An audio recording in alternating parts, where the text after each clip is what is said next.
شفاء صدور فاض وعطر كل لسان.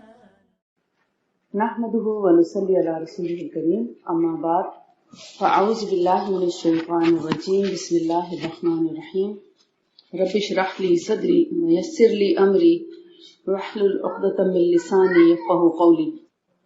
طب نبوی رسول اللہ صلی اللہ علیہ وآلہ وسلم کا طریقہ علاج، ان کا لائف سٹائل اور روزمرہ کے ان کے جو کام ہیں، ان کو رول ماڈل رکھتے ہوئے ان کی جو باتیں تھیں، ان کے جو کام تھے، انہوں نے جو چیزیں ریکمینڈ کی، ان سب کو اس طرح دیکھنا اور اس طرح اس کو فالو کرنا کہ وہ ہمیں نہ صرف یہ کہ فائدہ پہنچائیں، ہماری صحت اچھی ہو، بلکہ سنت پر عمل کرنے کا اجر بھی ملے.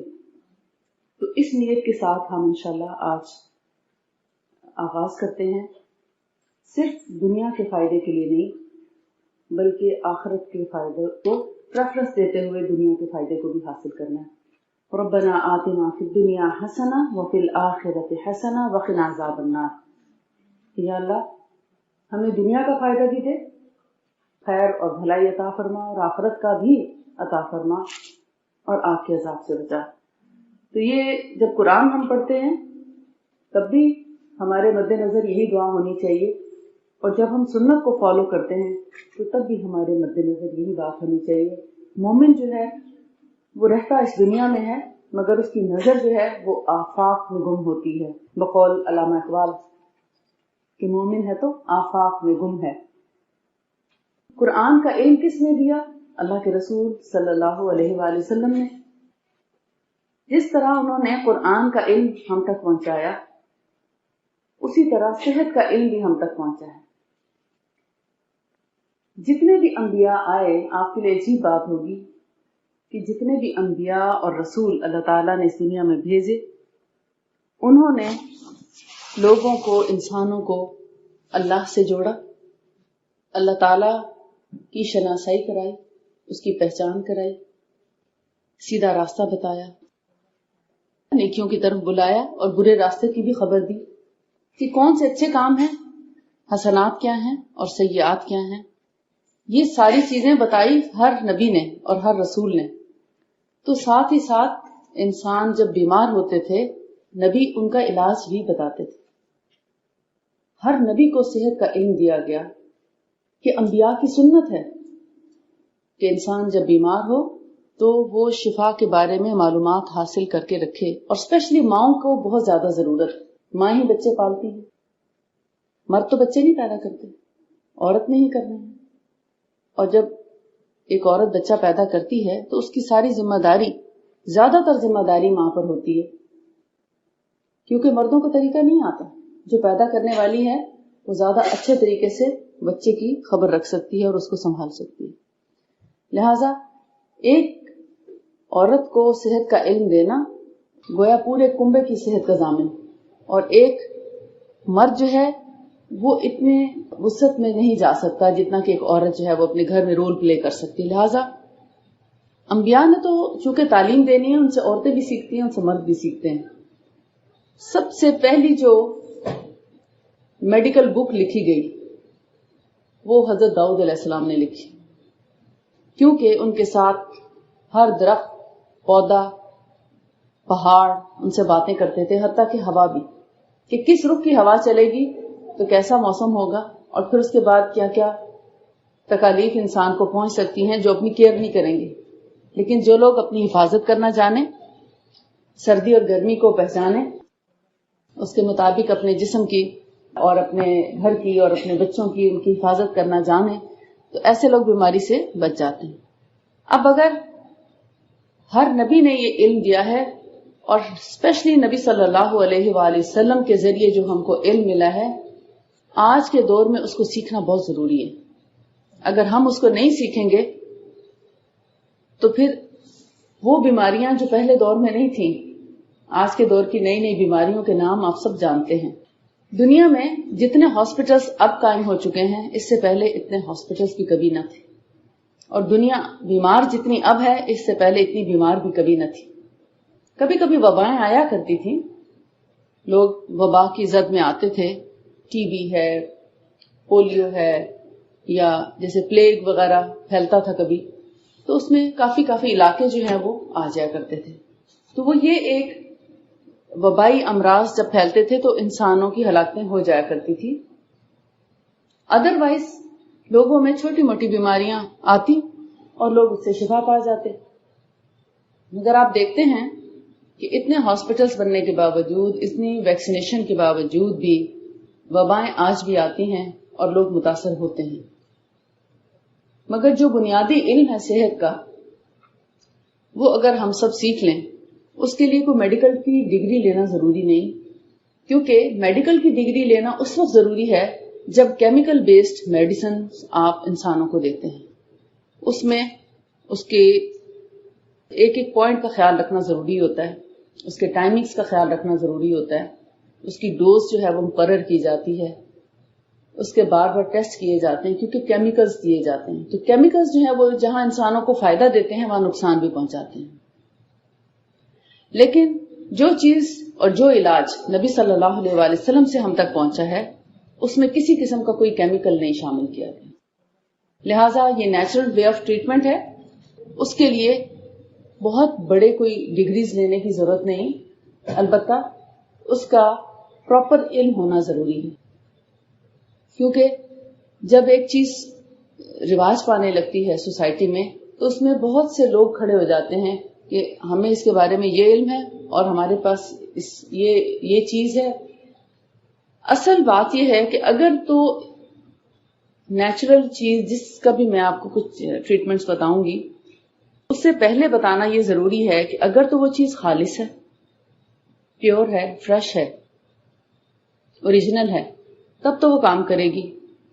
لیکن اگر وہ چیز ہی درست نہیں اور ہمیں پہچان نہیں، اور پھر جب ہمیں اس کے ریزلٹس نہیں ملیں گے تو ہم مایوس ہونے لگیں گے اور ہم سمجھیں گے شاید طب نبوی میں بیماریوں کا علاج ممکن نہیں ہے. تو اس لیے ناخالص چیز سے بہتر ہے آپ خالص کی تلاش کریں اور بہترین چیز لیں تاکہ آپ کو 1، 2 اور 3 ڈوزز میں ہی فرق پتہ چل جائے.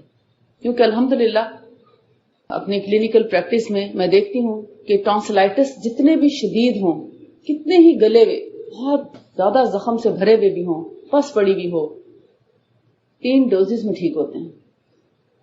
طب نبوی اتنی پاورفل چیز ہے، اگر اس کو خالص اور معیاری دوا کے ساتھ علاج کیا جائے. طب نبوی بیسڈ ہے بہت سی طریقہ ہائے علاج پر.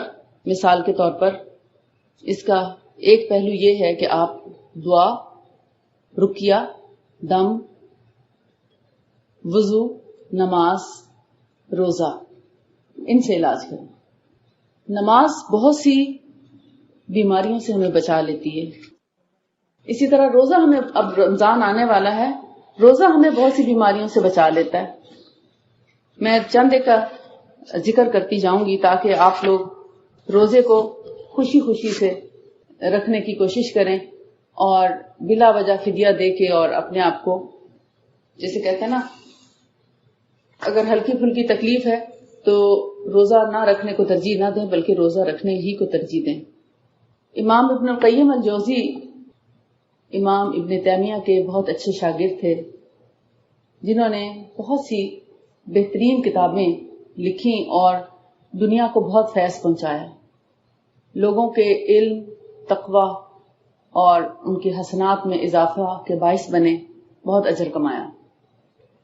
طب نبوی بھی انہوں نے لکھی ہے اور انہوں نے خاص طور پر جو کام کیا ہے وہ یہ، آپ کو طب نبوی پہ شاید بہت سی کتابیں مل جائیں مگر امام ابن القیم الجوزی کی کتاب لیں جب بھی آپ اس کو پڑھنا چاہیں، کیونکہ انہوں نے جو کام کیا ہے ضعیف احادیث کو الگ سے بیان کیا ہے اور جو اوتھینٹک جینون احادیث ہیں ان کو بھی ساتھ ساتھ مینشن کیا ہے حاشیہ میں، تاکہ کوئی اس غلط فہمی میں نہ مبتلا ہو جائے کہ جو چیزیں ضعیف احادیث جو مشہور ہو جاتی ہیں معاشرے میں، سوسائٹی میں، واٹس ایپ کے ذریعے یا اس طرح، تو اس کا بھی ازالہ انہوں نے کیا ہے.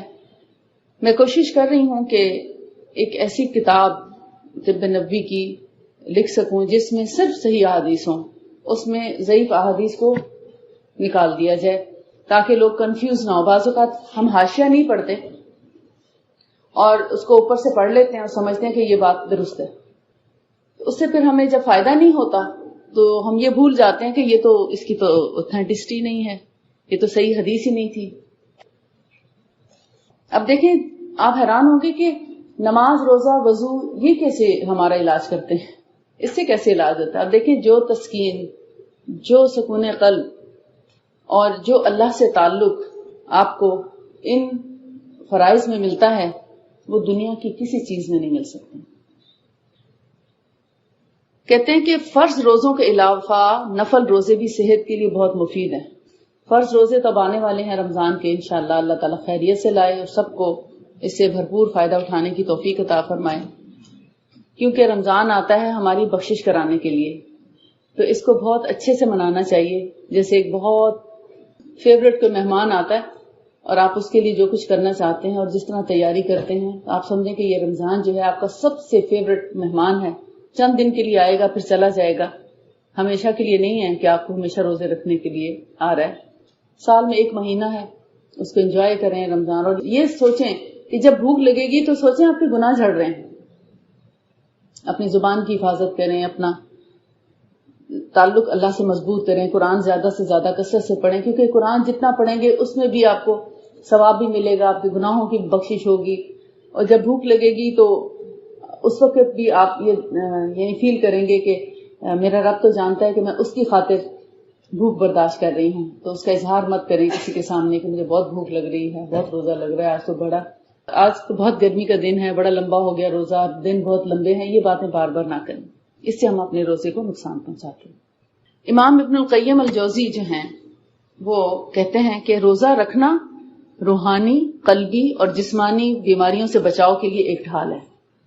اس کے فائدے بے شمار ہیں. عام صحت کی حفاظت، ایک جنرل جو صحت ہے اس کی حفاظت، جسم سے فاضل مادوں کا اخراج یعنی ڈی ٹاکسیفیکیشن، جسم سے جو گندے مادے ہیں وہ بہت آسانی سے خارج ہو جاتے ہیں، اور قوت مدافعت کے حصول میں بہت مؤثر ہے. یعنی ہمارا جو امیون سسٹم ہے اس کو اسٹرانگ کرنے کے لیے بہت فائدہ مند ہے روزہ، خصوصاً اگر روزہ اعتدال سے اور شریعت کے بیان کردہ افضل ایام میں رکھا جائے. یعنی ایک تو ہے نا جو اللہ تعالیٰ نے ہمیں رمضان کے روزے ہمارے لیے فرض کیے، تو رسول اللہ صلی اللہ علیہ وآلہ وسلم کچھ اور دنوں میں بھی روزہ رکھا کرتے تھے. جیسے آپ کو معلوم ہے محرم کے 2 روزے رکھتے تھے. روزہ تو ایک رکھا تھا مگر آپ نے فرمایا نیکسٹ ایئر میں 2 روزے رکھوں گا اگر اللہ نے زندگی دی، لیکن آپ کا وصال ہو گیا تھا. اسی طرح ایام 20 کے روزے ہیں.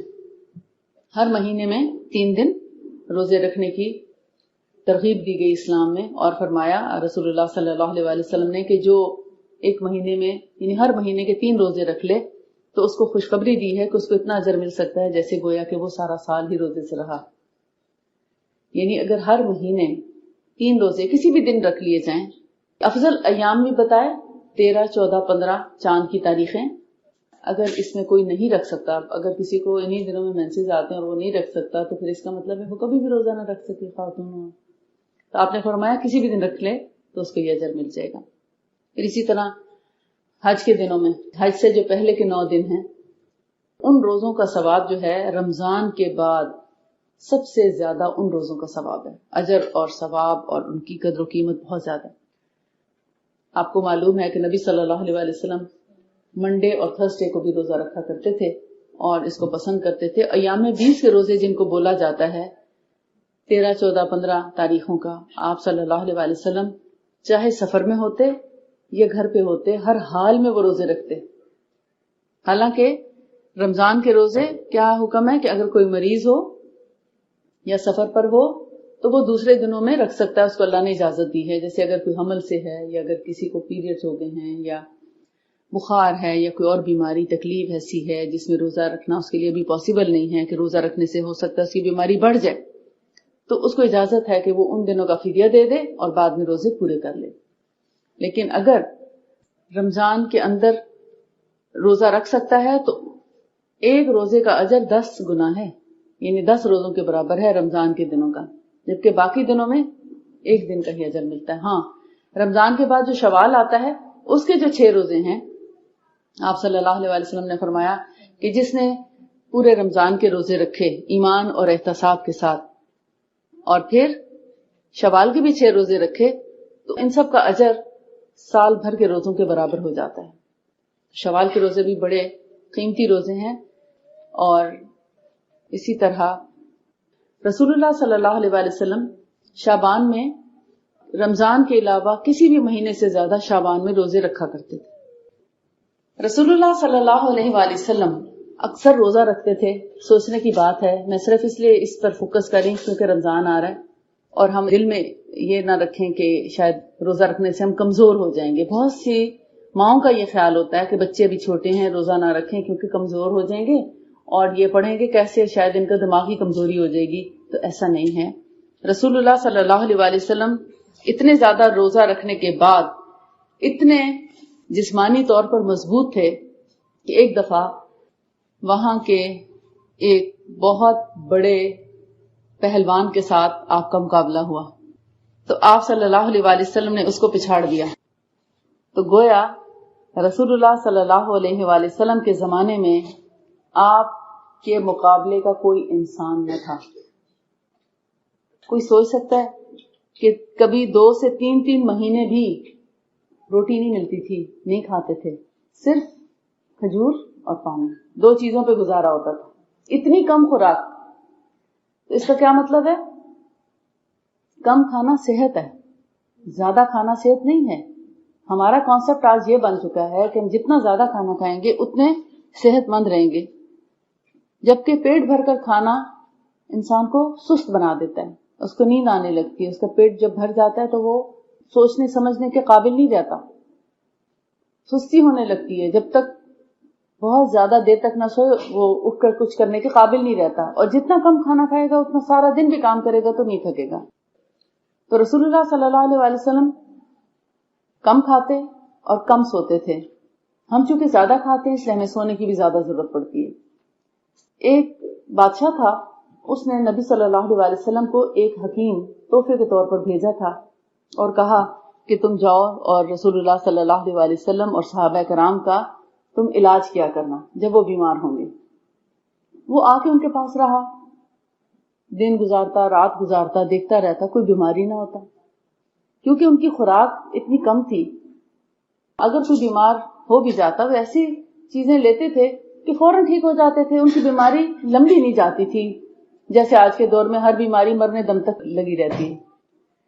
تو وہ کہتا ہے کہ جب 6 مہینے گزر گئے کوئی شخص بیمار نہیں ہوا تو ایک دن کہتا ہے یا رسول اللہ صلی اللہ علیہ وسلم آپ مجھے میرے ملک واپس بھیج دیں. آپ لوگ تو بیمار ہی نہیں ہوتے، میں کس کا علاج کروں، میں تو اپنا علم بھی بھول جاؤں گا، مجھے اجازت دیجیے میں واپس جانا چاہتا ہوں. تو آپ نے اس کو خوشی سے رخصت کر دیا. لیکن وہ جانے سے پہلے کہتا ہے آخر راز کیا ہے کہ آپ لوگ بیمار کیوں نہیں ہوتے؟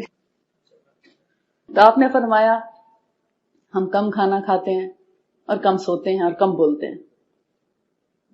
کیونکہ زبان جو ہے ہماری بولنا وہ بہت سی بیماریوں کا پیش خیمہ بن جاتی. کبھی ہم جب کسی کی برائی کر لیتے ہیں تو ہمارے دل کے اوپر ایک عجیب سا بوجھ آنے لگتا ہے، اور جب ہم کسی کے ساتھ لڑائی جھگڑا کر لیتے ہیں تب بھی ہم ایک بوجھ محسوس کرتے ہیں. اور اگر کوئی ہم پر زیادتی کر دے تو ہم اس کو معاف نہیں کر سکتے، لہذا وہ ہمارا سر درد بن جاتا ہے. اسی طرح بہت سی چیزیں جو ہماری زبان سے سرزد ہوتی ہیں وہ ہمارے لیے ایک بیماری کا باعث بنتی ہیں. کم بولنا اور کسی کی غلطی پہ ایک مسکرا دینا سارے مسئلے کو حل کر دیتا ہے. تو مسکراہٹ اور خاموشی بہت سے مسائل کا حل. آپ دوسرے کا دل مسکراہٹ سے جیت لیتے ہیں. کسی سے کوئی مسٹیک ہو جائے بجائے اس کو ڈانٹنے کے آپ ذرا ایک اسمائل پاس کریں، دیکھیں اس کو اپنی غلطی کا بھی احساس ہو جائے گا اور وہ اپنے آپ کو درست بھی کرنے کا کوشش کرے گا. امام ابن القیم کہتے ہیں نماز کے بارے میں، کہتے ہیں کہ نماز روزی میں اضافے کا باعث ہے. اور یہ حقیقت ہے کہ جو لوگ نماز کی پابندی رکھتے ہیں ان کے گھر رزق بھی پابندی سے آتا. اور خاص طور پر فجر کی نماز کو وقت پہ پڑھنا صحت کی حفاظت بھی کرتی ہے. کیسے؟ ہر دفعہ جب آپ نماز پڑھتے ہیں آپ وضو کرتے ہیں، اپنے آپ کو پاک صاف کرتے ہیں، اپنا منہ دھوتے ہیں. آپ سوچیں کہ اب ہم جیسے گیدرنگ میں بیٹھے ہیں تو کچھ صحت مند لوگ ہیں، کچھ مریض لوگ ہیں، ایک ہی فضا میں سانس لیتے رہتے ہیں. اب جب ہم گھر جاتے ہیں اور گھر جاتے ساتھ وضو کریں گے تو کیا ہوگا، جتنے بھی یہاں سے کوئی گندگی ہے، ڈسٹ ہے یا جراثیم ہے، کچھ سب آپ کے وضو کے ساتھ دھل جائیں گے. ہاتھ بھی دھلیں گے، منہ سے جیسے ہم باتیں کرتے ہیں منہ کھلتا ہے، منہ کے اندر جو بھی جراثیم وہ سب صاف ہو جائیں گے. ناک میں پانی ڈالیں گے تو ناک سے جو سانس لے کر ہم نے کوئی ایسا پولوشن ہمارے ناک میں اگر جمع ہوا تو وہ وضو کرتے وقت جب ہم ناک جھاڑتے ہیں تو اس سے وہ صفائی ہو جاتی ہے. چہرہ بھی دھل جاتا ہے. آپ کے بازو جو تھوڑے بہت اوپر نیچے ہوتے ہیں وہ بھی سارے وضو سے دھل جاتے ہیں. جو تھوڑے بہت بال بکھرے وہ مسا سے وہ بھی صحیح ہو جاتے ہیں. پاؤں دھو لیے یا مسا کر لیا، اس سے بھی آپ کی ساری صفائی روحانی اور جسمانی جو ہے وہ ایک طرح سے صفائی ہو جاتی ہے. تو 5 وقت اگر ہم وضو کریں اور پھر نماز پڑھیں تو کیسے ہو سکتا ہے کہ ہم بیماریوں کا شکار ہوں. تو یہ وضو جو ہے ایک طرح سے ہماری بلڈ سرکولیشن بھی ہوتی ہے. یہ جو ہم باڈی کے پارٹس دھوتے ہیں، فیس دیکھیں ایک کنارہ ہے، ہاتھ دوسرا کنارہ ہے، پاؤں تیسرا کنارہ ہے. سوچ رہے ہیں آپ پوری باڈی. آپ صلی اللہ علیہ وسلم نے فرمایا جو وضو کر لیتا ہے گویا وہ اس کا ایک طرح سے غسل ہو جاتا ہے، گویا ہمارے اوپر سے بیماریوں کا اتار ہو جاتا ہے. اور ہم جب تک وضو کی حالت میں رہتے ہیں، میں نے اس کو خود ایکسپیرینس کیا ہے، آپ نظر بد سے بھی بچے رہتے ہیں. کیونکہ آپ وضو میں رہیں گے تو آپ کو ذکر کی بھی توفیق رہے گی، شیطان آپ کے قریب نہیں آ سکتا. اور جب شیطان آپ سے دور رہے گا تو آپ کو برائی پر اکسائے گا بھی کم، آپ کو اللہ کا ذکر کرنے کی توفیق بھی زیادہ ہوگی. اور وضو کرنے والوں کے اعضاء قیامت کے دن چمکیں گے بھی صحیح. اور رسول اللہ صلی اللہ علیہ وسلم میدان حشر میں اپنی امت کے لوگوں کو وضو کے اعضاء سے پہچان کر ان کو بلائیں گے کہ وضو کے اعضاء چمک رہے ہوں گے ان کی چاندی کی طرح. تو آپ فرمائیں گے آؤ حوض کوثر سے پانی پی لو. اتنی خلقت جو حضرت آدم سے لے کر آخری بچے تک پیدا ہوگی اس میں سے چن چن کر اپنی امت کو بلائیں گے آؤ حوض کوثر سے پانی پی لو، ان لوگوں کو جو باوضو رہنے والے ہیں. تو اتنی بڑی سعادت ہے یہ. اور پھر صحت کی صحت. تو امام ابن القیم الجوزی کہتے ہیں کہ نماز جو ہے وہ ہر قسم کی بیماریوں سے بھی دور رکھتی ہے. جب انسان جھکتا ہے اس کی پوری بلڈ سرکولیشن ہوتی ہے. اور وضو میں ایک چیز رہ گئی، جیسے کلی کرتے ہیں گلا صاف ہو جاتا ہے، حلق تک ہمارا صاف ہو جاتا ہے. اور جب ہم ناک میں پانی ڈالتے ہیں، ناک میں وضو کرنے کے دوران ناک میں پانی ڈالنا اور اس کو جھاڑنے کا طریقہ بہت اچھے سے نہیں سکھایا جاتا ہمارے ہاں. اور طب نبی پڑھنے کے بعد مجھے بہت احساس ہوا کہ امت مسلمہ کو ناک صاف کرنے کا طریقہ آنا چاہیے، کیونکہ ہمارا شیطان یہیں بیٹھا ہوتا ہے. ایکچولی کلی اور ناک میں پانی چڑھانے کا جو مسنون طریقہ ہے وہ یہ ہے کہ آپ جب ہاتھ میں پانی لیتے ہیں تو آدھا پانی آپ منہ میں ڈالیں اور پھر منہ بند کر لیں، اور آدھا پانی ساتھ ہی ناک میں چڑھا کے کلی کریں. کلی تو آپ کر رہے ہیں، یعنی حلق تک اس پانی کو لے جائیں، اور پھر ناک کو سنکارنا ہوتا ہے نا، رائٹ سے لیفٹ سے، اور پھر دونوں کو اکٹھا بھی. یہ مسنون طریقہ ہے. جب ہم ناک کو بہت اچھے طریقے سے صاف کرتے ہیں اور گلے کو حلق تک پانی سے واش کر لیتے ہیں، ایک تو ہماری منہ کی اسمیل ختم ہو جاتی ہے، اور اگر کھانے پینے کی کوئی چیز منہ کے اندر ہے وہ صاف ہو جاتی ہے.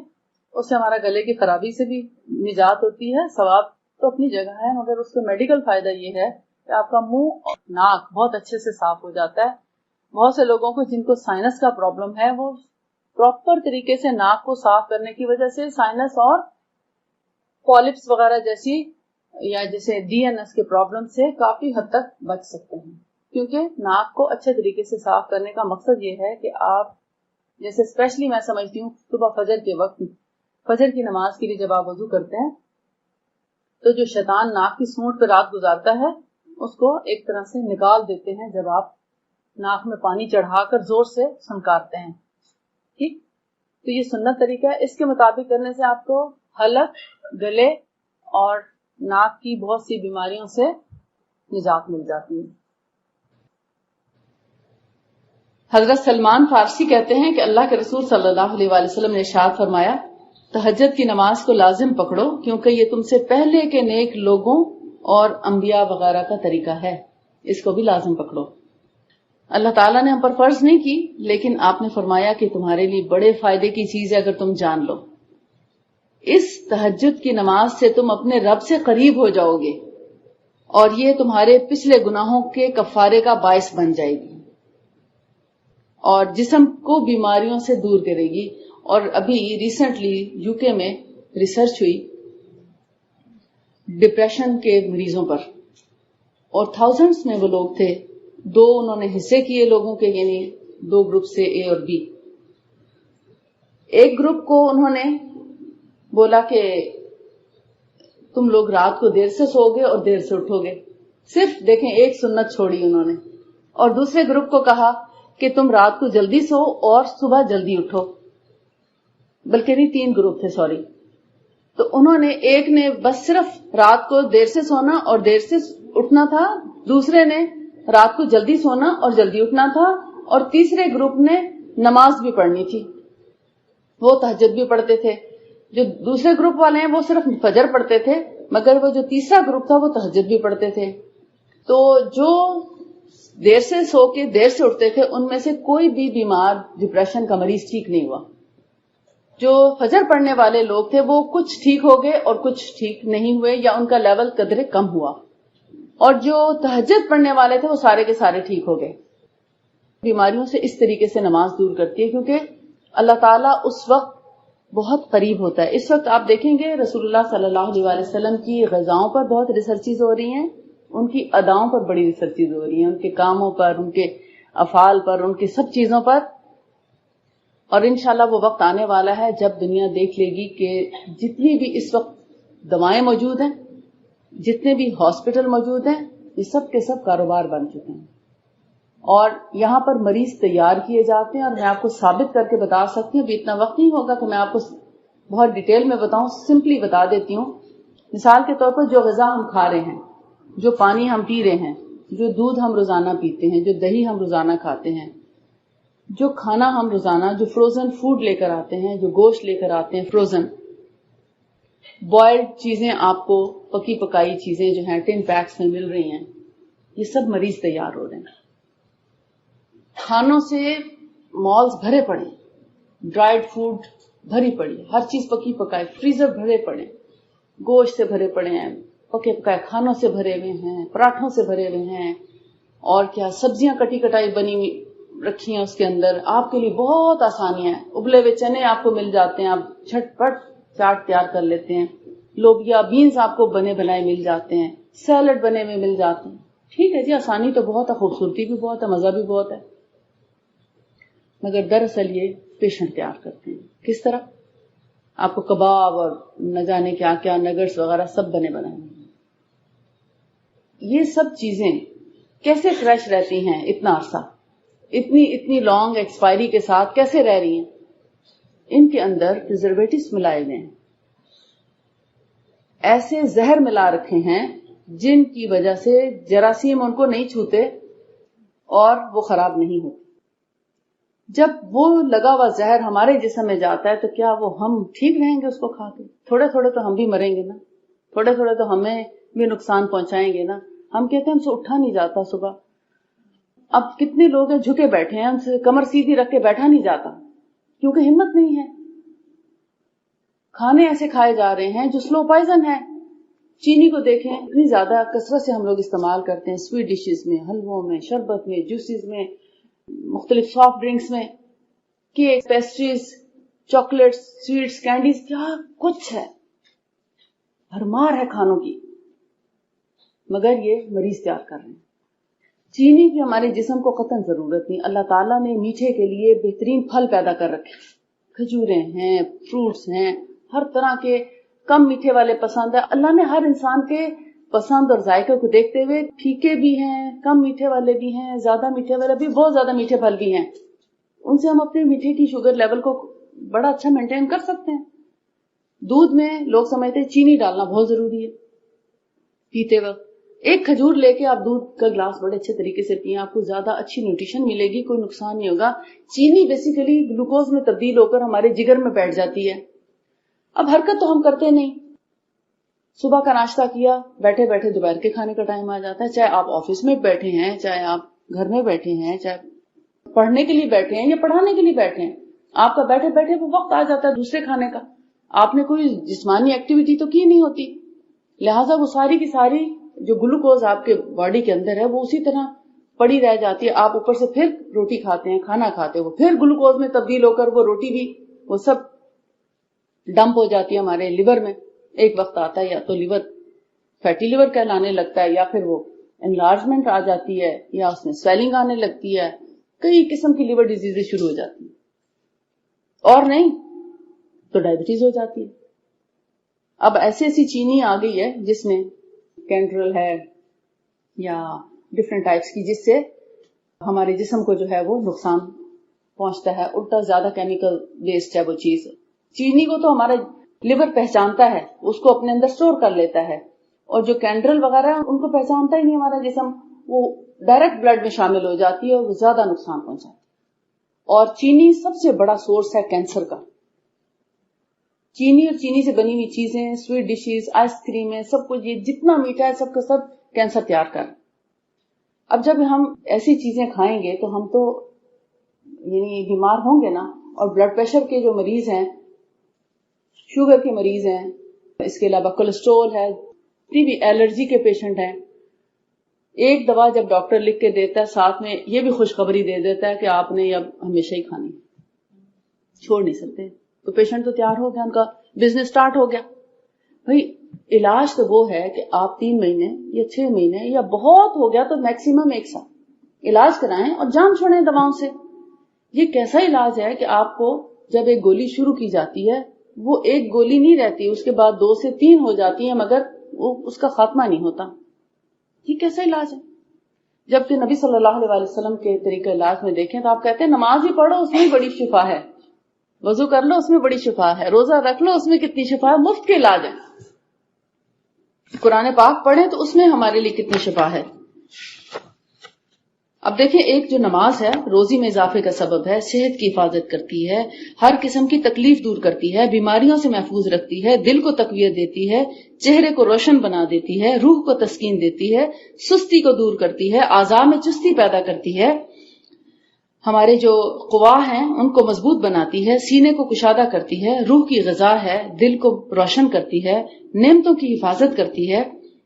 نعمتیں مینٹین رہتی ہیں نا ہمارے پاس، رہتی ہیں، پھر چھٹتی نہیں ہیں، یعنی حادثات سے انسان بچا رہتا ہے. اللہ تعالیٰ کے غصے کو روکتی ہے، برکت لے کر آتی ہے، شیطان کو دور رکھتی ہے، رحمان کے قرب کا ذریعہ ہے. اور خصوصاً بدن یعنی ہمارے پورے جسم کی صحت اور دل کی تقویت میں اس کی تاثیر بہت عجیب ثابت ہوتی ہے.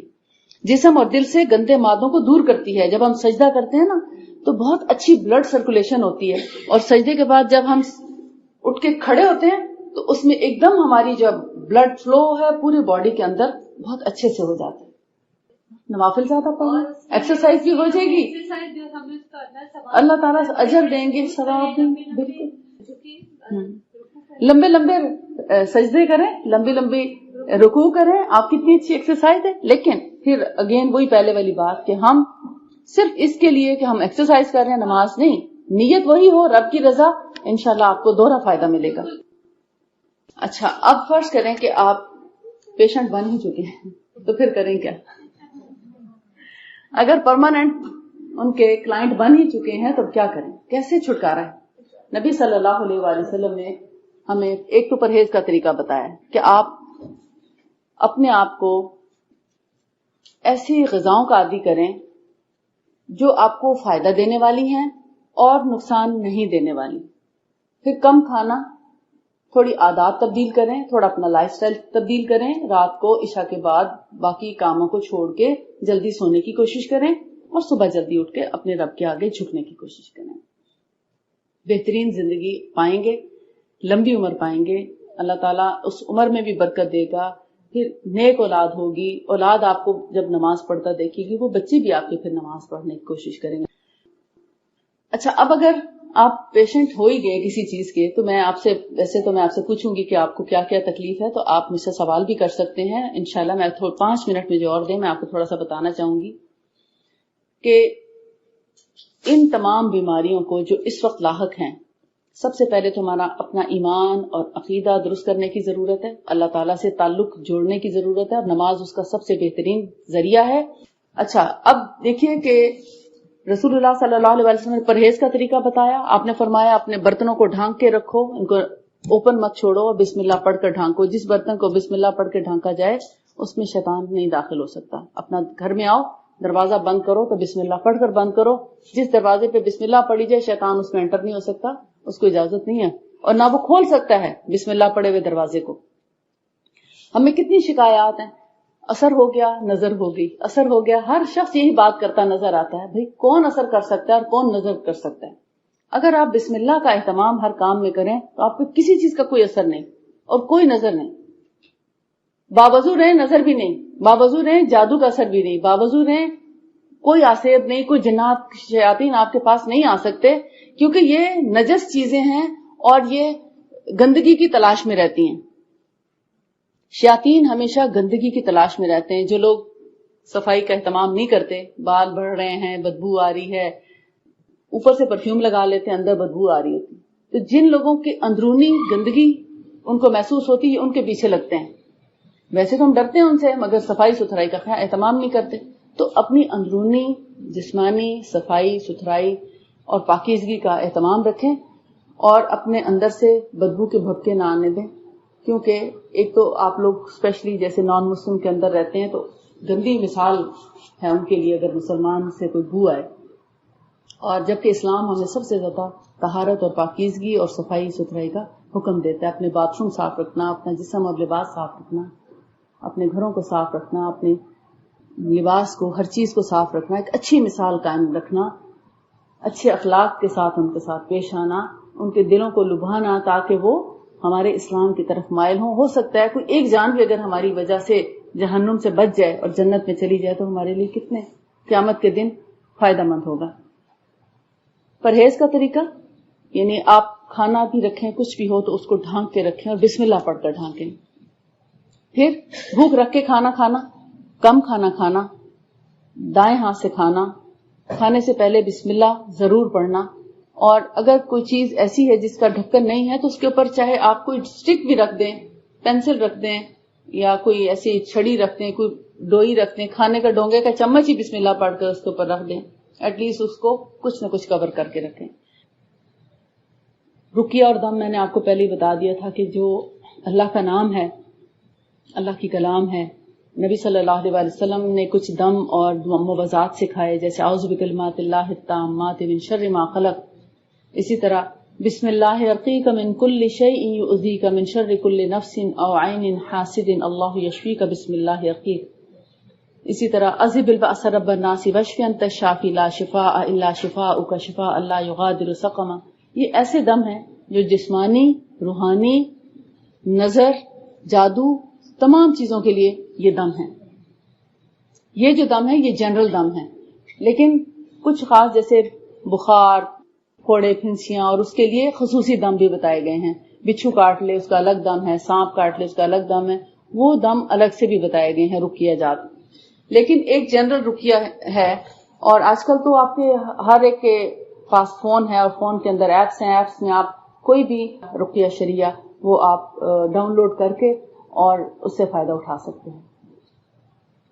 13 منٹ کا بھی ہے اور نہ جانے کتنے کتنے منٹس کے رقیہ موجود ہیں. ان کو آپ گھر میں لگائیں, ان کو سنیں اور ان کے ساتھ ساتھ پڑھنے کی کوشش بھی کریں, تاکہ گھروں سے بھی اس قسم کی جو چیزیں ہیں وہ دور ہو جائیں, اثرات دور ہو جائیں.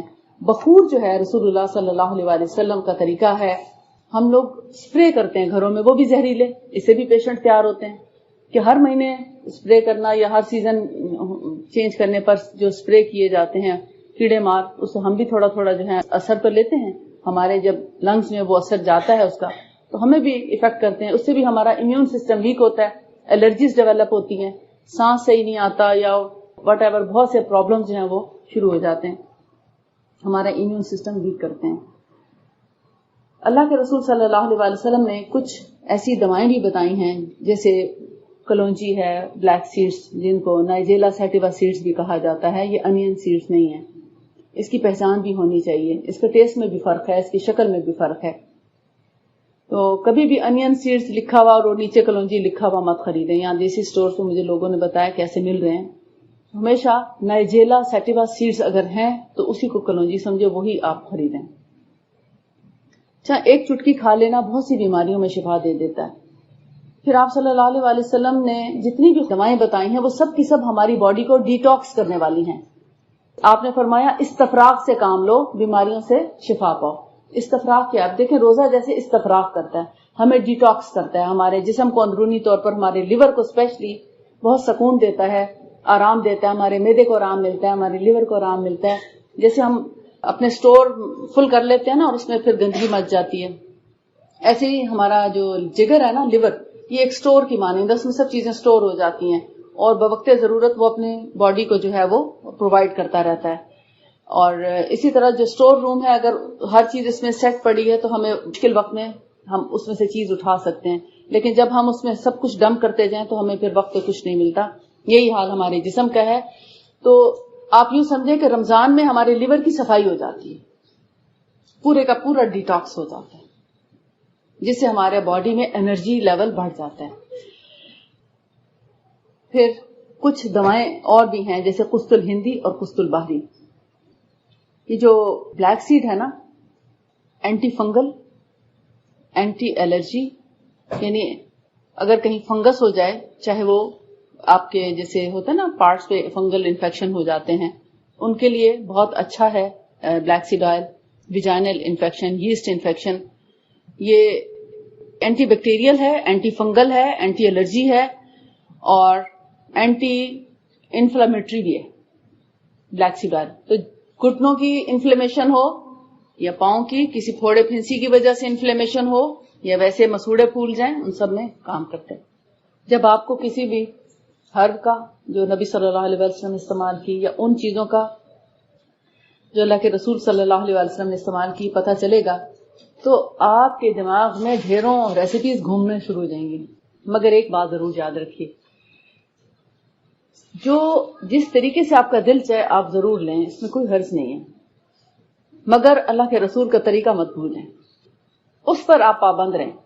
مجھے اتنے طریقے علاج جب میں نے طب نبوی شروع کی اور میں نے کمپنی بنائی اور اس میں جتنی بھی طب کی چیزیں ہیں وہ بنانا شروع کی اور الحمدللہ ہم 90% تک بنا چکے، تو میرے سامنے بہت کچھ آیا کہ اگر ہم اس کی یہ چیز بنا لیں تو بہت فائدہ ہے، اس کی یہ بنا لیں. تو میں نے کہا نہیں، میں نے بس اسی پہ فوکس رکھنا ہے جو اللہ کے رسول صلی اللہ علیہ وسلم کے گھر میں تھا، ادھر ادھر نہیں جانا. بہت ریئر کوئی ایسی تکلیف جس میں انسان بہت ہی پریشان تھے اور پھر مجھے ان نسخہ جات کا پتہ بھی تھا اور بہت سمپل سے تھے، تو میں نے سوچا چلیں کوئی، جیسے بلڈ پریشر ہے مثال کے طور، کچھ لوگوں کا بلڈ پریشر کہیں کنٹرول نہیں ہوتا اور دل یا گردے یا دماغ پہ اثر شروع ہو جاتا، تو پھر میں نے اس کی ایک میڈیسن تیار کر لی جس میں کچھ اور نیچرل ہربز ہیں، کوئی کیمیکل نہیں ہے کسی قسم کا. میری کوشش یہ ہے کہ اتنی پیور ہوں جیسے کہ نبی صلی اللہ علیہ وسلم کے دور میں ہوتی تھی. اپنی کوشش بھرپور ہے. اب اگر کوئی جیسے مثلا تلبینہ ہے تو جو سے بنتا ہے، تو نبی صلی اللہ علیہ وسلم نے تلبینہ کے بارے میں فرمایا تمہارے دل کو تقویت بھی دیتا ہے اور غم کو بھی دور کرتا ہے، جیسے ڈپریشن کا بھی علاج ہے اس میں.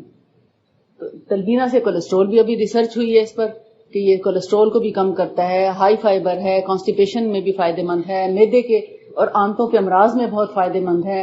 اس کو لینے سے ہمارا میٹابولزم اچھا ہو جاتا ہے. جو لوگ اپنے وزن کو کنٹرول رکھنا چاہتے ہیں ان کے لیے بہت اچھا ہے کہ بہت اگر چاہیں تو بہت دیر تک کچھ نہ بھی کھائیں تو انرجی لیول مینٹین رکھتا ہے، آپ کی انرجی نہیں کم ہوتی، میٹابولزم کو اچھا کرتا ہے، ہائی کرتا ہے. تو ہماری پوری کوشش ہوتی ہے کہ ایسی را زمین سے اس کو لیا جائے جہاں نہ کبھی کھاد ہو اور نہ ہی کبھی سپرے ہو. مثال کے طور پر اسی طرح ونیگر ہے تو وہ 100% پیور ہو، نہ تو اس میں سٹرک ایسڈ ہو، نہ ایسیٹک ایسڈ ہو، نہ کوئی اور ایسی چیز ہو. بلیک سیڈ آئل ہے تو وہ بھی کوشش یہ ہوتی ہے کہ کلونجی ایسی جگہ سے ہو جہاں پر کھاد کا استعمال نہ ہو، سپرے کا استعمال نہ ہو. کیونکہ آپ اپنے ملک میں دیکھتے ہیں کوئی چیز کھاد اور سپرے کے بغیر نہیں ہے، پھر پریزرویٹو کے بغیر نہیں ہے. پھل لیں، سبزیاں لیں، کچھ بھی لیں، ہر ایک پر دوا ملی ہوئی ہے کیونکہ پیشنٹ تیار کرنے ہیں. اس کے بغیر پیشنٹس تیار نہیں ہو سکتے. ہاسپٹل کیسے چلیں گے اگر آپ بیمار نہیں ہوں گے؟ تو آپ بیمار ہوں گے تو ہاسپٹل چلیں گے نا، تو بیمار کیسے ہوں گے؟ یہ ایسی غذائیں کھائیں گے تو بیمار ہوں گے. اب ان سے بچا کیسے جائے؟ آپ کو تو میسر ہی نہیں. مجھے بہت ترس آتا ہے آپ لوگوں کو. آپ ایک ایسی جگہ پر رہ رہے ہیں جہاں آپ کو کچھ بھی خالص میسر نہیں.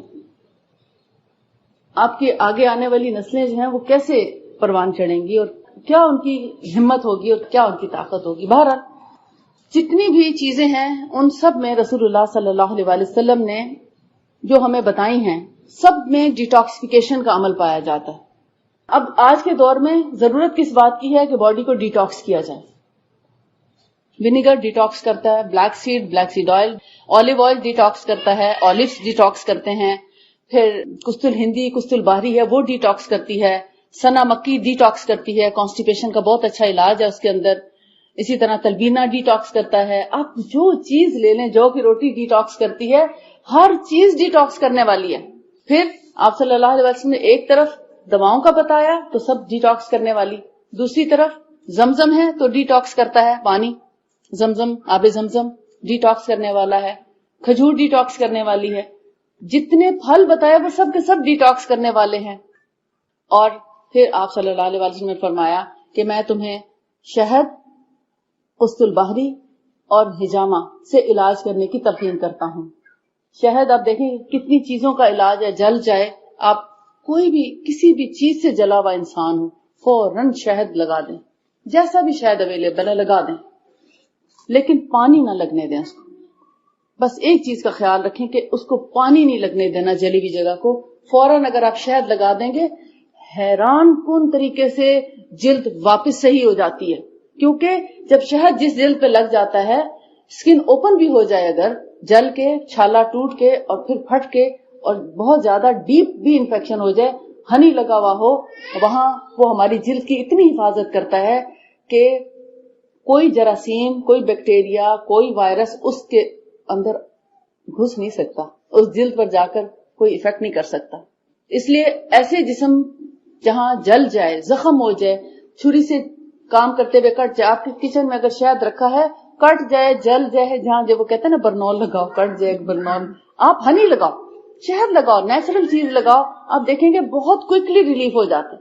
منہ میں چھالے ہیں، کہیں پہ بھی انفیکشن ہے، سب سے پہلے شہد سے کام لیں. آپ نے فرمایا شہد سے تلقین کرتا ہوں، پیٹ خراب ہو شہد کھا کے دیکھیں یا کلونجی کی چٹکی کھا کے دیکھیں، بہت حیرت انگیز طور پہ پیٹ ٹھیک ہوتا ہے. اگر آپ نے بہت ہیوی کھانا کھا لیا، زیادہ کھا لیا، 1 چمچ ونیگر کا تھوڑے سے پانی میں ڈال کے، آدھا کپ یا 1 کپ پانی میں ڈال کے ونیگر پی لیں، ہاضمہ ٹھیک ہو جاتا ہے. حتیٰ کہ جو پریگننٹ وومن ہے، اگر وہ ان کو نوزیا ہوتا ہے پریگننسی کے دوران، متلی اور وامٹس ہوتی ہیں، آپ ان کو ونیگر پلانا شروع کریں، چند ہی دن میں ان کی متلی وغیرہ ختم ہو جاتی. تھوڑا بہت جو ایک نوزیا کی فیلنگ ہے وہ نیچرل ہے، لیکن وامٹس 100% ٹھیک ہو جائیں گی. آپ کو کسی قسم کی دواؤں کی ضرورت نہیں ان کے ساتھ. اور اسی طرح جو قسط ہندی اور قسط باہری ہے، یہ 2 ایسی دوائیں ہیں جن میں بے شمار مریضوں کا علاج میں کر چکی ہوں. نبی صلی اللہ علیہ وسلم نے 7 بیماریوں سے شفا بتایا تھا ان دونوں کے بارے میں، اور 7 اشفیہ ان کو بولا جاتا ہے کہ 7 شفائیں. لیکن وہ اتنی جامع ہیں، یعنی آپ سمجھیں یوں کہہ لیں کہ گردوں کی بیماریاں، تو گردوں سے ریلیٹڈ کتنی بیماریاں ہیں، پتھری ہو جاتی ہے، سسٹ ہو جاتی ہے، انفیکشن ہو جاتا ہے، اور اسٹرکچر ہو جاتا ہے پیشاب کی نالی میں، UTI کا پرابلم ہو جاتا ہے، پیشاب زیادہ آتا ہے، پیشاب کم آتا ہے، اسمیل ہو جاتی ہے، انفیکشن ہو جاتا ہے، بیکٹیریا ہو جاتا ہے، خون آنے لگتا ہے، پس آنے لگتی ہے، پروٹین آنے لگتی ہے. سب کا علاج ہے اس میں. ایک لفظ بولا ہے یورینری، یعنی کڈنی اور بلیڈر سے ریلیٹڈ جتنے پرابلم ہیں ان سب کا علاج ہے. اب آ جائیں پھیپھڑوں کی طرف، لنگس کی طرف، تو آپ نے فرمایا لنگس ڈیزیز کا علاج ہے، جس میں انہوں نے کچھ مینشن بھی کیا کہ جیسے ایستما ہے، ایستما کا بہت اچھا علاج ہے ان دونوں میں. پھر میں آپ کو تھوڑا سا طریقہ بتا دیتی ہوں کیسے لینا ہے. ایستما کے علاوہ پلیورسی، جس میں پھیپھڑوں میں پانی پڑ جاتا ہے. پھر آپ نے فرمایا برونکیکٹائٹس، ایک برونکائٹس ہوتا ہے نا جس میں کھانسی کے ساتھ درد ہوتا ہے اور بخار ہو جاتا ہے، اور چیسٹ میں انفیکشن کے ساتھ کنجیشن بہت زیادہ ڈیپ چلی جاتی ہے کنجیشن. تو ایک چیز ہوتی ہے برونکیکٹائٹس، جس سے لنگ میں پھوڑا بن جاتا ہے نیچے ڈیپتھ میں، اور وہ ہارڈ کرتے کرتے کرتے اتنا سٹف کر دیتا ہے لنگ کو کہ سانس ہی نہیں لے سکتا انسان، اور ڈیتھ بہت جلدی ہو جاتی ہے. تو آپ نے فرمایا اس کے اندر اس سے بھی شفا ہے. اتنی اسٹرانگ میڈیسن ہے یہ. طب نبوی کی اسٹرانگ اینٹی بایوٹکس ہیں, اور یہ ایسی اینٹی بایوٹکس ہیں جو انسان کو فائدہ ہی پہنچاتی ہے, انسان کو نقصان نہیں دیتی, مگر انسان کو جو نقصان پہنچانے والی چیزیں ان کو بہت اچھے طریقے سے کل کرتی ہیں. ہنی ہو یہی کام کرتا ہے, ونیگر یہی کام کرتا ہے, بلیک سیڈ آئل یہی کام کرتا ہے, کستل ہندی کستل بہاری یہی کام کرتے ہیں. ہمارے جتنے دشمن فضا میں موجود ہیں ان سب کو بہت اچھا کل کرتے ہیں, لیکن جو ہمارے جسم کی امیون سسٹم ہے اس کو بہت اچھا انہانس کرتے ہیں, ہمارے جسم کو قوت پہنچاتے ہیں. سوال بعد میں, ابھی کرتے ہیں سوال انشاءاللہ. اگر آپ کو یہ جیسے ان چیزوں کا طریقہ استعمال نہیں آتا, مثال کے طور پر آپ نہیں پتا چل رہا کہ آپ کو کس بیماری کے لیے کس چیز کو کتنی مقدار میں لینا چاہیے, کتنی دفعہ اور کب تک لیتے رہنا چاہیے, کس عمر کے مریض کتنی مقدار لیں اور چھوٹے بچوں کو کیسے دیا جائے, تو ایک اور طریقہ علاج ہے ہجامہ کا, جس کو کپنگ بھی کہا جاتا ہے. کپنگ جو ہے اس وقت چائنا کا جو ہے وہ قومی علاج بن چکا ہے, اور لیکن وہ زیادہ تر ڈرائی کپنگ کرتے ہیں. لیکن نبی صلی اللہ علیہ وسلم نے ویٹ کپنگ کو پسند فرمایا. آپ صلی اللہ علیہ وسلم جب معراج پر تشریف لے گئے تو آپ فرماتے ہیں کہ میرے پاس فرشتوں کا جو بھی گروہ گزرتا وہ مجھے کہتا کہ یا رسول اللہ صلی اللہ علیہ وسلم آپ اپنی امت کو ہجامہ, کپنگ کو ہجامہ, حدیث میں الفاظ ہجامہ کے آتے ہیں, ہجامہ کا حکم دیں. آپ اپنی امت کو ہجامہ کا حکم دیں کیونکہ اللہ تعالیٰ نے اس میں بہت شفا رکھی ہے. تو آپ نے خود بھی ہجامہ کرایا جب آپ کو سر میں درد تھا, جب آپ حج پہ تشریف لے جا رہے تھے تو آپ کے پاؤں میں موچ آ گئی تھی, تکلیف ہو گئی تھی, آپ نے تب بھی ہجامہ کرایا. پھر آپ کو جب یہودی عورت نے زہر دینے کی کوشش کی تھی آپ نے تب بھی ہجامہ کرایا, اور سر درد میں آپ نے کچھ بار ہجامہ کرایا. سنہ ڈیٹس کے مطابق بھی کرایا, یعنی جن کو سنہ ڈیٹس بولا جاتا ہے یا اسپیشل ڈیٹس بولا جاتا ہے 17, 19, 21, اور یہ پورا ویک ہی اچھا ہے, پریشیس ہے. لیکن حج کے موقع پر آپ نے شروع کی تاریخوں میں ہجامہ کرایا تاکہ لوگوں کے لیے یہ مثال ہو کہ انسان کسی بھی وقت ہجامہ کرا سکتا ہے. کچھ لوگ ضد کرتے ہیں اور پریشان ہوتے بھی ہیں اور کرتے بھی ہیں کہ ہم نے انہی ڈیٹس میں ہجامہ کرنا ہے, لیکن نبی صلی اللہ علیہ وسلم کے دونوں طریقے ملتے ہیں کہ آپ نے ان تاریخوں میں بھی کرایا لیکن شروع کی مہینے کی تاریخوں میں بھی کرایا. یہ کرتا کیا ہے, بیسیکلی یہ باڈی کو ڈیٹاکس کرتا ہے. ہجامہ جو ہے مثال کے طور پر, ابھی مجھ سے کسی نے سوال کیا تھا کہ ہجامہ کیسے ہوتا ہے, اس کو کیا کہا جاتا ہے, کپنگ کرتا کیا ہے. مثال کے طور پر ایک کپ ہے, فرض کرو میں اس کو آپ کو, مثلاً یہ ایک کپ ہے نا, وہ تھوڑے سے لمبے ہوتے ہیں کپ, اس سائز کے بھی ہوتے ہیں لیکن تھوڑے سے اتنے لمبے ہوتے ہیں. اس کے پیچھے ایک پن لگی ہوتی ہے جس سے اس کو کھولنے اور بند کرنے میں آسانی ہوتی ہے. پمپ کے ساتھ اس کو لگایا جاتا ہے. مثلاً یہ ایک پوائنٹ ہے, ویسے بھی جن کے ہاتھ میں درد ہوتی ہے نا, یہ کارپل ٹنل سنڈروم ہوتا ہے جن کو, ان کو ہم ادھر یا ادھر لگاتے ہیں. تو مثلا یہاں پر کپ لگائیں تو اس کو پمپ کے ذریعے سکشن کر کے یہاں سٹک کر دیا جاتا ہے. 3 منٹ تک اگر یہ یہاں پہ لگا رہے تو وہ جگہ ارد گرد کا گندا خون بھی اس کے نیچے آ جاتا ہے اور وہ جگہ نم ہو جاتی ہے.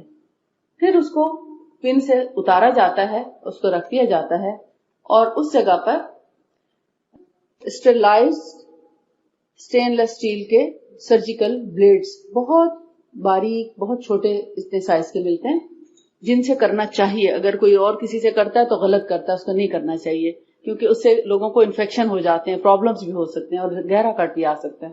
تو سرجیکل بلیڈ سے کریں, اور بالکل ایسے جیسے آپ پین سے لکھتے ہیں نا, پین سے جیسے لکھا جاتا ہے تو بالکل پین سے لکھنے کی طرح ہی چند ڈاٹ لگائے جاتے ہیں, اور وہ ڈاٹس لگانے کے بعد پھر اس کپ کو واپس اسی دائرے کے اوپر رکھ کے بند کر دیا جاتا ہے, سکشن کر کے اس کو اسٹک کر دیتے ہیں. تو سرفیس کے اوپر اندر سے تھوڑا تھوڑا تھوڑا تھوڑا اس میں بلڈ رس کے اسی کپ میں جمع ہو جاتا ہے, ارد گرد نہیں پھیلتا. اور پھر جب 5 سے 10 منٹ اس کو رکھا جاتا ہے اور پھر اس کو اتار کے اس کو صاف کر دیا جاتا ہے. تو اس کا ایفیکٹ کیا ہوتا ہے, مثلاً جن لوگوں کو کارپل ٹنل سنڈروم ہے ان کو سنہ پوائنٹ سے شروع کر کے یہاں سے اور پھر یہاں بھی لگایا جاتا ہے, اور یہاں یا یہاں بھی لگایا جاتا ہے, اور یہاں پہ بھی لگایا جاتا ہے. یہاں دیکھیں 8 ہڈیاں ہیں ہمارے, 8 بونز ہیں. اب ان کے اندر کبھی کبھار ایسا ہوتا ہے جو لوگ ہاتھ سے بہت زیادہ زور سے کام کرتے ہیں نا, بہت زور سے کپڑے اسپن کیے یا کوئی وزنی جیسے کارپیٹ وغیرہ ہوئے کھینچ لیا، یا کھانے بہت زیادہ پکانے والوں کو بھی لوئی جیسے بہت بڑے ہانڈیاں زیادہ کھانے جو لوگ کوک وغیرہ ہوتے ہیں زیادہ بڑے مقدار میں پکاتے ہیں تو ان کو یہ تکلیف ہو جاتی ہے. یہ یہاں پر ایک رگ ہے جو یہاں دب جاتی ہے تو اس کو کھولا جاتا ہے اور بغیر آپریشن کے ٹھیک ہو جاتے ہیں. ارد گرد کا گندا خون صاف ہوا، جو یہ نالیاں ہیں خون کی ان سے جو بلاکیج ہوتی ہے وہ نکل جاتی ہے، ٹاکسنز ریموو ہو جاتے ہیں، بلڈ سرکولیشن فاسٹ ہو جاتی ہے، وہاں کچھ بھی باقی نہیں بچتا، بالکل ریلیز ہو جاتی ہے وہ جگہ. ایسے ہی جیسے آپ بیسن سے آپ کو مثال دیتی ہوں، کچن کا بیسن ہے، جب اس میں آپ گوشت وغیرہ دھوتے ہیں چاہے آپ جالی بھی رکھیں پھر بھی ایک وقت آتا ہے وہ بلاک ہوتا ہے. جب وہ بلاک ہو جاتا ہے تو کیا کرتے ہیں، اس میں چاہے ونیگر اور بورک پاؤڈر ڈال لیں یا کسی اور طریقے سے آپ تھوڑی دیر لگا کے رکھیں، پمپ کریں تو نالی کھل جاتی ہے. جب وہ بلاک ہوتی ہے نا، جس طرح آپ سمجھیں کہ جب آپ کو کسی ایریا میں تکلیف ہو رہی ہے نا، ایز اٹ از اس بیسن کی نالی کی طرح آپ سمجھیں آپ کا خون اب یہاں سے چل نہیں رہا، کچھ بلاکیج آ گئی ہے. آپ پین کلر کھاتے ہیں، ایک اور ٹاکسن جسم کے اندر اتار لیتے ہیں، وہ جا کے اور پرابلم کرتا ہے. یعنی بظاہر تو وہ جگہ نم ہو جاتی ہے نا، وہ اور زیادہ سمجھیں ٹاکسن جمع ہونے کا پیش خیمہ ثابت ہوتی ہے پین کلر، کیونکہ وہ جگہ تو ریلیز تو نہیں ہوتا وہاں سے کچھ بھی. لیکن اگر آپ ہجامہ کراتے ہیں وہاں سے وہ گندا خون نکال لیتے ہیں تو سارا کچھ ریلیز ہو جاتا ہے اور آپ کی درد بھی دور ہو جاتی ہے. اس ہجامہ کے خون پہ بڑی ریسرچ ہوئی کہ یہ کیا بلا ہے، کیوں خون نکالتے ہیں لوگوں کا. تو انہوں نے جب خون لے کر اس کو ریسرچ کیا تو پتا چلا کہ اس کے اندر صرف ٹاکسنز اور ٹوٹے پھوٹے ریڈ بلڈ سیلز ہیں اور سارا گندا خون ہے، کوئی صاف خون اس میں نہیں. کیونکہ آپ دیکھیں یہ جو ہماری وینز ہیں ان میں گندا خون چل رہا ہوتا ہے، ان وینز کو نہیں کاٹا جاتا نعوذ باللہ. مثال کے طور پر اگر ہماری سکن 2 جلدوں پر مشتمل ہے نا، یعنی 2 پردوں پہ ہے، ایک ڈرمس ہے یہ اور یہ ایپیڈرمس ہے. جب نشان لگایا جاتا تو صرف اس سکن پر آنا چاہیے، اس سکن کو نہیں کٹنا چاہیے. یعنی یہ جو 2 ہماری لیئرز ہیں سکن کی، یہ صرف اوپر کی چمڑی پر ہی نشان آنا چاہیے، نیچے کی چمڑی کو نہیں کاٹنا. تو اتنا ہلکا سپرفیشل اسکریچ ہوتا ہے جو 2-3-4 دنوں میں ہیل ہو جاتا ہے اور 8 دن میں تو اس کا نشان بھی مندمل ہونا شروع ہو جاتا ہے. جب وہ کلاگ صاف ہو جاتا ہے تو بلڈ جو ہے وہ پراپر طریقے سے سرکولیٹ کرنا شروع ہو جاتا ہے. آپ صلی اللہ علیہ وسلم نے فرمایا تم جتنے بھی علاج کرتے ہو ان سب میں سے بہترین ہجامہ ہے، کیونکہ اس میں جسم میں کچھ ڈالا نہیں جاتا کہ آپ اینٹی بایوٹک ڈال رہے ہیں، آپ اینٹی الرجی ڈال رہے ہیں، آپ پین کلرز ڈال رہے ہیں اور اس سے آپ کے گردے بھی خراب ہو رہے ہیں، جگر بھی خراب ہو رہا ہے، دل کو بھی نقصان پہنچ رہا ہے، معدہ بھی خراب ہوتا ہے، پیٹ خراب ہو جاتا ہے، ہارٹ برن شروع ہو جاتا ہے، بھوک ماری جاتی ہے، آپ کی اپنی جو انرجی لیول ہے وہ کم ہو جاتا ہے. لیکن ہجامہ کرانے کے بعد 1 دن کے بعد، یعنی بعض اوقات تو اسی وقت بھی لوگ ایکٹیو ہو جاتے ہیں، لیکن ہم منع کرتے ہیں کہ پلیز زیادہ ایکٹیو ہونے کی کوشش نہ کریں، 1 دن آرام کریں اور 1 دن کے بعد انرجی لیول انکریز ہونے لگتا ہے اور نیکسٹ ڈے ہی آپ جو ہے بہت ایکٹیو، فریش اور ہیلدی فیل کرنا شروع کر دیتے ہیں. 1 دن مثلا جب آپ ہجامہ کرا رہے ہیں تو آپ کو پتا ہو کہ ہجامہ سے پہلے کی بھی کچھ پریکاشنز ہیں اور ہجامہ کے بعد کی بھی. مثلا ہجامہ کرنے سے پہلے 3 گھنٹے کم از کم خالی پیٹ ہونا ضروری ہے، 3 آورز کی فاسٹنگ ضروری ہے. بھرے پیٹ ہجامہ کرانا نقصان کا باعث ہے کیونکہ بلڈ فلو جو ہے وہ اپوزٹ ہو رہا ہوتا ہے تو اس سے آپ کو فائدہ نہیں پہنچتا. جتنا آپ خالی پیٹ ہوں گے اچھا ہے، مگر اس کا مطلب یہ نہیں کہ ساری رات کے خالی پیٹ اٹھ کے آپ ہجامہ کرا لیں پھر فینٹ ہو جائیں. مثلا ساری رات بھی کچھ نہیں کھایا، 10 بجے کی اپائنٹمنٹ ہے، آپ بھوکے مر رہے ہیں اور ناشتہ نہیں کر رہے کہ جی ہجامہ کرانا، آپ ارلی مارننگ 7 بجے ناشتہ کر لیں، 3 گھنٹے کے بعد آپ ہجامہ کرا لیں. تو اس دوران میں آپ نے صرف کھانا بند کرنا ہے، بس صبح 7 بجے پراپر ناشتہ کریں، پھر کھانا بند کر دیں. پانی البتہ پیا جا سکتا ہے، جوس پیا جا سکتا ہے، شہد اور پانی بھی لیا جا سکتا ہے، لیکن بہتر ہے کہ کچھ نہ کھائیں، پانی تھوڑا بہت پی لیں، زیادہ پیٹ بھر کے پانی نہ پئیں. اور نہا دھو کے صاف ستھرے ہو کے ہجامہ کرانا چاہیے تاکہ کسی قسم کی گندگی جو ہے اس میں شامل نہ ہو. اگر جنات یا شیاطین کے کوئی اثرات وغیرہ جسم پر ہیں تو صفائی ستھرائی کی وجہ سے وہ بھی تھوڑا دور ہو جاتے ہیں. کوشش کریں کہ باوضو ہو کے ہجامہ کرائیں، لیکن اگر وضو نہ رہے تو کوئی بات نہیں، اچھا ہے، افضل ہے کہ آپ باوضو کرائیں. پھر ہجامہ کرانے کے بعد کیا کرنا چاہیے؟ ہجامہ کرنے کے بعد آپ 1 گھنٹے تک اگر کھانا نہ کھائیں تو دی بیسٹ ہے.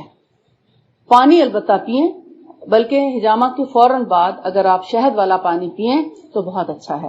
اس سے آپ کو فوری انرجی بھی ملتی ہے، آپ کا شوگر لیول مینٹین رہتا ہے، آپ کا بلڈ سرکولیشن اچھی ہو جاتی ہے. اور شہد والا پانی پی کر آپ کو 10 منٹ کی واک کرنی چاہیے. یعنی فوری طور پہ ہجامہ کرا کے مت بیٹھیں، 10 منٹ واک ضرور کریں. 10 سے 15 منٹ ہو جائیں تو بھی اچھا ہے. چاہے ٹانگ میں درد ہے، شیٹیکا ہے، کمر کا درد ہے، اسپنڈلوسس ہے، واٹ ایور کچھ بھی ہے، آپ ہلکی یا تیز جتنی بھی آپ واک کر سکتے ہیں، 10 منٹ کی واک ضروری ہے. اور پھر 1 گھنٹے کے بعد آپ کھانا کھا سکتے ہیں، یا 2 گھنٹے بعد بھی کھائیں تو کوئی حرج نہیں. کھانا کھائیں تو پروٹین اوائڈ کریں، صرف 1 دن. ہیوی کھانا نہ کھائیں، ثقیل قسم کا کھانا نہ کھائیں، گوشت والا نہ کھائیں، چکن، مٹن، فش، بیف، انڈا، یہ چیزیں اگر صرف 24 گھنٹے تک یعنی 1 دن اگر اوائڈ کر لیں تو آپ کو ہجامہ کے بہترین ایفیکٹس فیل ہوں گے. آپ کی دردیں دور ہوں گی، آپ کی تکالیف دور ہو جائیں گی، آپ کا جسم ہلکا پھلکا، آپ کی بلڈ سرکولیشن بہت اچھی ہو جائے گی. تو 24 گھنٹے گوشت وغیرہ نہیں کھانا، انڈا نہیں کھانا، اور زیادہ ایکزرشن نہیں کرنی. 3 باتیں ہیں: 1 دن نہائیں نہیں، 1 دن ایکزرشن نہ کریں، زیادہ سخت کام نہ کریں، شاپنگ کرنے نہ جائیں، کپڑے صفائی وغیرہ یا بھاری کام مت کریں، ہلکا پھلکا برتن دھو لیے، کھانا بنا لیں، کوئی حرج نہیں. لیکن مشقت کا کام نہ کریں تو اچھا ہے. اپنے آپ کو تھکائیں نہیں، بس ہلکا پھلکا کام کریں. جس جگہ آپ تھکیں تو آپ آرام کریں. 1 دن کا آرام اچھا ہے. اب یہ ہے کہ ان بیماریوں کے لیے آپ کو ذہن میں یہ سوال پیدا ہوگا، دیکھیں بہت سے لوگ جگہ جگہ ہجامہ کر رہے ہیں اور کہتے ہیں ہم نے فلاں ڈاکٹر سے سیکھا تھا، ہم نے فلاں ڈاکٹر سے سیکھا تھا اور ہم نے اب ہجامہ کرنا شروع کر دیا. ہجامہ جو ہے مذاق نہیں ہے، یہ اللہ کے رسول صلی اللہ علیہ وآلہ وسلم کا بتایا ہوا طریقہ علاج ہے. اور اس دور میں اگر ہجامہ کرتے تھے تو وہ ایک سینگ سے کئی لوگوں کا ہجامہ کر دیتے تھے، کیونکہ بلڈ اتنے انفیکشیس نہیں تھے جتنا کہ آج کے دور میں. آپ کو تو کھانے کے ذریعے سلو پوائزن دیا جا رہا ہے، ہر چیز آپ کی جو ہے وہ سلو پوائزن کے ساتھ آپ کے اندر. آپ کا بلڈ اتنا ڈرٹی ہو چکا ہے، آپ اتنے ویک ہو چکے ہیں کہ آپ کو چھوئی موئی ہو گئے. اب آپ ذرا سی چیز آپ کو جو ہے وہ بس شیک کر کے رکھ دیتی ہے. لہٰذا آپ کے لیے بہت احتیاط کی ضرورت ہے. اب ڈسپوزیبل کپس آ گئے ہیں، ڈسپوزیبل چیزیں ہیں، ہر چیز ڈسپوزیبل یوز کرنی پڑتی ہے کہ کسی کی بھی کوئی چیز دوسرے کو نہ لگے. کیونکہ جب ایک شخص یعنی اس کے کپس وغیرہ ایک شخص کو لگائے جاتے ہیں، اگر دوسرے کو لگا دیے جائیں تو وہ اس بیماری میں مبتلا ہونے کا اس کے چانسز زیادہ ہے، کیونکہ امیون سسٹم ویک ہے. پرابلم یہ ہے.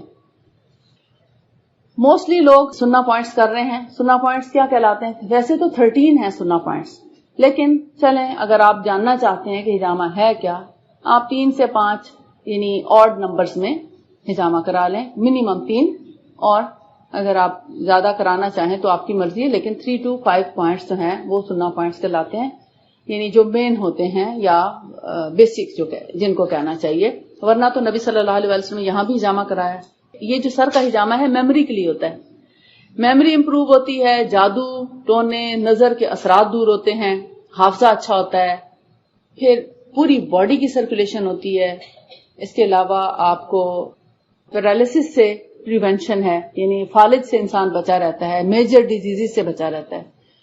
ہجامہ اور کچھ بھی نہ کرے تو آپ کو کینسر، ٹی بی اور اس قسم کی جو انفیکشس ڈیزیز ہیں کم از کم اس سے پریونشن ہو جاتی ہے. بہت سے لوگوں کو ابھی میں جیسے ڈیلس میں تھی تو کچھ لوگ ایسے بھی آئے جن کو بہت زیادہ انفیکشس ڈیزیز بھی تھی، تو وہ چاہ رہے تھے کہ ہم اپنی باڈی کو ڈیٹاکس کرا لیں تاکہ ہمیں، کیونکہ ڈاکٹر کہہ رہے ہیں کہ اب آپ کو کینسر کے چانسز 90% تک ہو گئے ہیں. ابھی کینسر ہوا تو نہیں مگر چانسز اتنے زیادہ ہیں. تو یہ کینسر سے بھی پریونشن ہے اس کے اندر، کیونکہ ہم اپنے بلڈ کو کلین کرا لیتے ہیں نا، ڈیٹاکس کرا دیتے ہیں.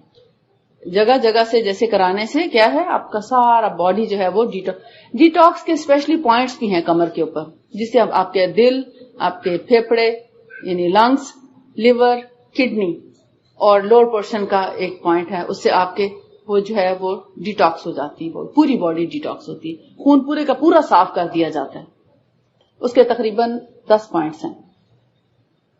بلڈ پریشر کے لیے، شوگر کے لیے، آرتھرائٹس کے لیے، شیٹیکا کے لیے، اور ہیڈ ایک اور مائگرینس کے لیے، کانوں کی کئی تکالیف جیسے آوازیں آنا خشکی کی وجہ سے، اور کئی ایسی بودریشن، پھر یہ کارپل ٹنل سنڈروم ہے، فروزن شولڈر ہے، اور یہ جو شیٹک پین آتی ہے کمر سے لے کے لیگ میں نیچے. یہ جو شیٹکا ہے، اگر کسی نے اس کے بارے میں ہجامہ کرانا ہو تو پہلے بتانا ضروری ہے، کیونکہ یہ کافی ٹائم ٹیکنگ چیز ہے، اور اس میں 4 قسم کی کپنگ ہوتی ہے، یعنی 4 قسم کا ہجامہ ہے. اس میں ڈرائی کپنگ ہے، فلیش کپنگ ہے، مساج کپنگ ہے، ویٹ کپنگ ہے. چاروں ہی استعمال کرنی پڑتی ہے. سم ٹائمز جہاں نرو کمپریشن ہے، آپ کی ریڑھ کی ہڈی میں اسپونڈلوسس ہے یا نرو کمپریشن ہے، اور نرو جو ہے آپ کی پنچ کرتی ہے اور اس کی وجہ سے آپ کی پین جو ہے وہ ریٹین کرتی ہے، تو ایسے میں پہلے سے بتانا ضروری ہوتا ہے، کیونکہ اس میں ٹائم زیادہ لگتا ہے. 1 گھنٹے سے زیادہ، 2 سے 3 گھنٹے بھی بعض اوقات لگتے ہیں، کیونکہ اس میں جو مساج کپنگ ہے اس کی وجہ سے، اور فلیش کپنگ ٹائم ٹیکنگ ہے، اور اس کے یعنی اچھی خاصی یہ محنت کا کام ہو جاتا ہے. ادروائز جو عام نارمل ہجامہ ہے، مثلا باڈی کے اندر آپ کہیں پہ بھی نارمل ہجامہ کرا رہے ہیں تو وہ اتنا پرابلم والا کام نہیں ہے. لیکن اگر آپ نے سروے ہجامہ کرانا ہے تو وہ ایک سر کا ہجامہ 3-4 ہجامہ کے برابر ہے. وہ کافی مشکل ہوتا ہے سر کا ہجامہ کرنا، کیونکہ اکثر جن کے اوپر جنات وغیرہ کا یا جادو کا اثر ہو تو وہ سم ٹائمز سامنے آ جاتا ہے، تو اس کو بھی فیس کرنا پڑتا ہے، اس کو بھی یعنی کام ڈاؤن کرنا پڑتا ہے، اور بعض اوقات ان سے گفت و شنید بھی ہوتی ہے، اور بعض اوقات ان کو اس کو باقاعدہ طور پر اس سے وہ ختم ہو جاتے ہیں، جسم سے صاف کر دیے جاتے ہیں. تو یہ جی میں نے کیا، بہت دفعہ ایکسپیرینس کیا، جیسے میرے اپنے کلینک پہ بھی، اور جب ہم الہدا میں کرتے تھے تو بائی چانس وہ میرا سب سے پہلا دن تھا جب میں نے الہدا میں کیا، تو فرسٹ ڈے تھا میرا.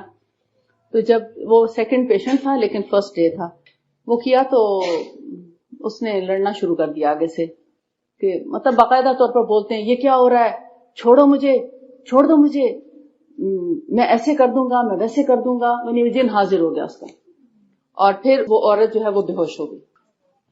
خیر ہم نے اس کا طریقہ یہ ہوتا ہے کہ فوری طور پر کپس اتارے جائیں، اس کو وائپ کر کے اس کو لٹا دیا جائے، لیگز اوپر کر دی جائیں اور سر نیچے کی طرف کر دیا جائے، اور اس پر رقیہ پڑھ کر دم کیا جائے.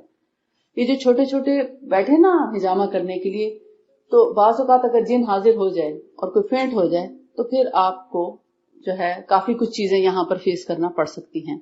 تو لہٰذا ان چیزوں کو کنٹرول کرنے آنے کا بھی پہلے فن سیکھ لیں تو پھر ہجامہ کریں. تو آپ کے لیے میں یہ مفید مشورہ دے کے جا رہی ہوں کہ یہ معمولی بات نہیں ہوتی، کیونکہ یہ اسپرچل بھی ہے، یعنی اس کا تعلق جو ہے نا ان اوپر کی چیزوں کے ساتھ بھی ہے. یہ صرف جسمانی بیماریوں سے نجات نہیں دیتا، جادو، نظر وغیرہ سے بھی اس سے نجات مل جاتی ہے. جنات بھی نکل جاتے ہیں اس کے ذریعے، اور باقاعدہ ان کے بلڈ کے اندر خاص وہ ایک شکل نظر آتی ہے کہ بلڈ جو ہے وہ نیچے نہیں رہتا. مثلا اگر کپ لگا ہو تو بلڈ ایسے ہونا چاہیے نا، ایسے، یعنی نیچے بلڈ آتا ہے. لیکن جن کے اوپر اثرات ہوتے ہیں ان کا بلڈ یہاں آتا ہے، نیچے نہیں آتا، کپ کے اوپر جاتا ہے ایسے. تو وہ جب جن اٹھتا ہے تو وہ ظاہر ہے کہ اس کا جو فیوم باقاعدہ فوم بن جاتا ہے. خون جو ہے وہ فوم کی شکل میں، جیسے جھاگ ہوتا ہے نا سرف کا، اس شکل میں آ کے وہ ایسے سٹک ہوتا ہے اوپر کی طرف، یعنی وہ نیچے آنے کے بجائے وہ ایسے اوپر آ جاتا ہے. تو یہ ایک بہت بڑی نشانی ہوتی ہے. تو پھر ہم ذرا کانشیس ہو جاتے ہیں ایسے لوگوں سے. اور باقاعدہ میرے پاس بلکہ ویڈیو بھی ہے 1-2 لوگوں کی جو میں نے صرف کپ کو فوکس کیا ہوا اور کسی چیز کو نہیں.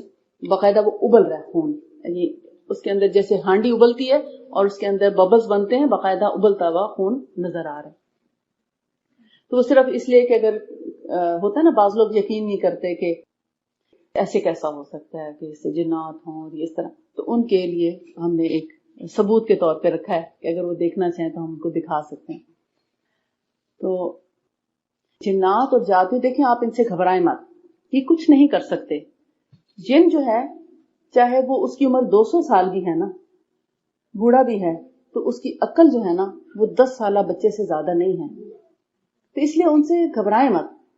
کچھ لوگ جیسے عرب میں بھی ایسے کرتے تھے کہ جب نیا گھر بناتے تھے تو اپنے گھر کے باہر بکرے ذبح کرتے تھے. تو نبی صلی اللہ علیہ وسلم نے اس چیز سے لوگوں کو منع کیا. ان کے ذہن میں یہ ہوتا تھا کہ اگر اس گھر میں کوئی جنات بسیرا کرتے ہیں تو وہ نکل جائیں. ان کو ہم کر رہے ہیں کہ بھی کسی طرح آپ یہی کھانا کھائیں اور ہمارے گھر سے رخصت ہوں. وہ سمجھتے تھے کہ وہ سارے نکل آئیں گے اور وہ گوشت کھانے لگ جائیں گے, گھر ہمارا صاف ہو جائے گا, جب ختم ہوگا تو ہم اندر چلے جائیں گے. تو لہٰذا ایکچولی اس کے پیچھے کانسیپٹ یہ تھا, ہوتا یہ ہے کہ اگر کسی ویرانے گھر میں یا ویرانی جگہوں پہ یہ جنات بسیرا کرتے ہیں, جو گھر بہت عرصے تک خالی پڑا رہا ہو وہاں آ سکتے ہیں رہنے کے لیے. تو جب یہ کسی گھر میں رہتے ہیں تو جس طرح ہمارے بال بچے ہوتے ہیں تو ان کے بھی ہوتے ہیں, اور جب کسی گھر میں رہ رہے ہوتے تو کہیں ان کا بچہ ہوتا ہے, کہیں ان کا بوڑھا ہوتا ہے, کہیں ان کا جوان ہوتا ہے. ہمیں تو نہیں پتا کون کہاں سو رہا ہے, کون کہاں بیٹھا ہے, تو ہم تو ایسے ہی چل رہے ہیں. وہ کہتے ہیں تم نے میرے بچے کے اوپر لات کیوں رکھی تھی. مثلا جب کبھی وہ آ جاتے ہیں نا, حاضر ہوتے ہیں, تو وہ کہتے ہیں یہ میرے بچے کے اوپر سے گزر گئی تھی, اس نے میرے فلانے چیز کو ایسے کر دیا تھا, لہٰذا میں اس کو اب نہیں چھوڑوں گا, میں اس سے بدلہ لوں گا. تو کسی بھی گھر میں جانے سے پہلے آپ صلی اللہ علیہ وسلم نے فرمایا ان کو نظر نیاز مت دو, اس سے تو اللہ تعالیٰ ناراض ہوگا, اور یہ شرک ہے. یعنی جنوں کے لیے بکرے ذبح کرنا اور ان سے ڈرنا, اس طرح کر کے تم ان کا غرور نہ بڑھاؤ. یہ الفاظ آتے ہیں حدیث میں کہ تم اس طرح بکرے ذبح کر کے ان کی خاطر تو ان کا غرور مت بڑھاؤ, بلکہ تم نیا گھر ہو تو اس میں سورہ بقرہ پڑھو. جب سورہ بقرہ پڑھو گے تو جنات خود ہی چلے جائیں گے. اور اللہ کا کلام اتنا پاورفل کلام ہے کہ اس کے آگے کسی جادوگر کا کلام کوئی حیثیت ہی نہیں رکھتا. جادو کیا ہوتا ہے, یہ جنات کا تو آپ کو پتا چل گیا. ہر انسان کے ساتھ ایک شیطان پیدا ہوتا ہے اور وہ اس کو ساری زندگی اس سے دشمنی کرتا ہے. ہمیشہ نماز سے روکے گا, قرآن سے روکے گا, صفائی ستھرائی پاکیزگی سے روکے گا, سچ بولنے سے روکے گا, صدقہ کرنے سے روکے گا, روزہ رکھنے سے روکے گا. ہر کام میں وہ اپنا حصہ لینے کی کوشش کرتا ہے. لیکن جو اللہ والے ہیں وہ کبھی اس پر دھیان نہیں رکھتے, اور اسپیشلی جو بسم اللہ کا اہتمام کرنے والے ہیں, صبح شام کے اذکار کرنے والے ہیں, قرآن زیادہ پڑھنے والے ہیں, ایسے لوگوں پر اس کا بس نہیں چلتا, وہ اللہ کی پروٹیکشن میں رہتے ہیں. تو یہ تو جنوں کی بات ہوگی. تو جادو کیا ہوتا ہے اصل میں؟ جادو جو ہے, جادوگر پہلے تو سب انسانوں میں سے نجس, خبیث اور رذیل قسم کا انسان ہے, جو اپنے ایمان سے پھر جاتا ہے, مرتد ہو جاتا ہے, اللہ کی ناراضگی کا باعث بنتا ہے. کس طرح کہ وہ قرآن پاک کی بے حرمتی کرتا ہے, اس کے اوپر نعوذ باللہ اپنی گندگی پھینکتا ہے. وہ ایک دائرہ کھینچ لیتے ہیں 40 دن کے لیے نا, اسی میں انہوں نے گندگی کرنی ہے, وہیں پیشاب, وہیں پخانا, وہیں رہنا, وہیں سب کچھ, اور خوب گندگی میں 40 دن کے اندر لتھڑ جاتے, جس سے شیطان خوش ہوتا ہے. اور پھر وہ شیطان سے دعائیں کرتا ہے اور کہتا ہے میں اللہ کو رب نہیں مانتا, میں تجھے رب مانتا ہوں. ابلیس کو کہتا ہے. اور اس طرح کرتے جب وہ شیطان 40 دن تک اس کو دیکھتا رہتا ہے کہ ہاں یہ واقعی اللہ کی نفی کر رہا ہے اور میرے سے ہی مانگ رہا ہے, تو پھر وہ اس کے ہاتھ میں کوئی موکل دے دیتا ہے. موکل نہیں, کوئی جنات اس کے قبضے میں کر دیتا ہے جس سے وہ کام لیتا رہتا ہے. تو کائنات سے اڑتے ہوئے جنوں کو وہ سامری کے جیسے منتر ہوتے ہیں نا, تو سامری کے منتر پڑھ کر وہ بوتل میں بند کر لیتے ہیں, اور پھر ایسے بند کیے ہوئے جن ایسے لوگوں کو جو جادوگر بن رہے ہوتے ہیں, ٹریننگ لے رہے ہوتے ہیں, جب وہ بن جاتے ہیں تو تحفے کے طور پر وہ جن ان کو دے دیتے ہیں اور ان کو پھر وہ اپنے قبضے میں کر لیتا ہے. وہ ان کے ایک طرح سے ملازم بن جاتے ہیں, اور جہاں بھی کسی کی خبر لینی ہو وہاں جو لوگ قمیضیں کہتے ہیں نا, وہ قمیض لے کر آؤ ہم تم کو بتائیں گے تمہارے گھر میں چوری کس نے کی, قمیض لے کر آؤ ہم تمہیں بتاتے ہیں تمہارے اوپر جادو کس نے کیا. یہ سب وہ جادوگر لوگ ہوتے ہیں, ان کے پاس کبھی قمیضیں نہیں لے کر جانی چاہیے. جو قمیضیں لے کر جاتا ہے وہ ہمیشہ کا ان کا کلائنٹ بن جاتا ہے. پھر زندگی بھر وہ اپنے موکل بھیج بھیج کے آپ کے گھروں میں شرارتیں کراتے ہیں. آپ کی چیزیں وہ خود ہی اٹھا رہے ہوتے ہیں. اصل میں آپ کہتے میں چیز رکھ کے بھول گئی, زیور نہیں مل رہا, مثلا چوڑیاں رکھی تھی غائب ہو گئیں, یہ سب اٹھا کے لے جاتے ہیں. پھر کیونکہ آپ نے خود جا کے اپنا ایڈریس دیا ان کو 1 منٹ میں آپ کے اس شیطان سے جو آپ کے ساتھ پیدا ہوا ہے اس سے ساری خبریں لے لیتے ہیں, کہاں رہتا ہے, کیا کرتا ہے, وہ سب 1 منٹ میں. آپ ان کو کچھ بھی نہ بتائیں, آپ کہتے ہیں کتنا پہنچا ہوا ہے, اس کو سارا پتا ہے. اور بتاتا کون ہے؟ شیاطین ایک دوسرے کو بتاتے ہیں. ہمارے ساتھ جو شیطان پیدا ہوا ہے نا, ہمزاد, جب ہم ایسے جادوگروں کے پاس اللہ نہ کرے کہ کبھی جائیں, تو وہ ہمارا ہمزاد جو ہے ان کے شیطان کو ساری خبریں دے دیتا ہے. لہٰذا وہ اس کے ذریعے ہم تک پہنچ جاتے ہیں اور ہماری تمام معلومات ان کے پاس چلی جاتی ہیں. وہ آپ کو بتائے گا آپ کے گھر میں اتنے افراد رہتے ہیں, آپ فلاں کرتے ہیں, ہم کہتے ہیں بہت پہنچا ہوا ہے.